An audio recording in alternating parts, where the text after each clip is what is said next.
টিনের চালে আম পড়েছে, নে কুড়িয়ে নে, কাঁচা আমের ভর্তা আমায় দে বানিয়ে দে। পোড়া মরিচ, কাঁচা মরিচ, ঘানি ভাঙা তেল, পেঁয়াজ রসুন লবণ ধনিয়া পাতা সর্ষে বাটা একটু পরে দিস, আমের বোটা ফেলে দিবি, এটা হলো বিষ।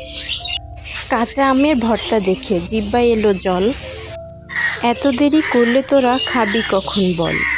আসসালামু আলাইকুম, কেমন আছেন সবাই? আলহামদুলিল্লাহ আমি খুব ভালো আছি। এই তো এতক্ষণ আম নিয়ে অনেক সুন্দর একটা ছড়া বললাম, আর সেই ছড়াটা শুনতে শুনতে সত্যিই আমার জিভে জল এসে গেছে। আর আমার মতো আর কার কার জিভে জল এসে পড়েছে আপনারা কমেন্টস করে জানিয়ে দিবেন। কিন্তু কাঁচা আম এখন প্রায় সব গাছে শেষ বললেই চলে। প্রায় অনেক গাছের আম এখন পেকে গেছে, আবার কারো কারো আম গাছের আম প্রায় শেষ হয়ে গেছে। আর সত্যি ভাগ্যবান তারা যাদের নিজস্ব আম গাছ আছে। আর গ্রামের বাড়িতে সেই আমগুলো যখন টিনের চালার উপর পড়ে তখন যে একটা শব্দ হয়, সেই শব্দে ঘর থেকে বের হয়ে আম কুড়িয়ে নেওয়ার মজাটাই আলাদা। আর ইতোমধ্যে অনেকেই আমের আচার দিয়ে ফেলেছেন এবছরের জন্য।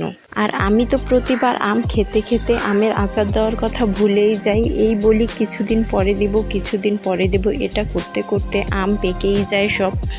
তো ভাগ্য ভালো, আমার শাশুড়ি মা এই আমের আমসত্ত্বগুলো দিয়েছিলেন।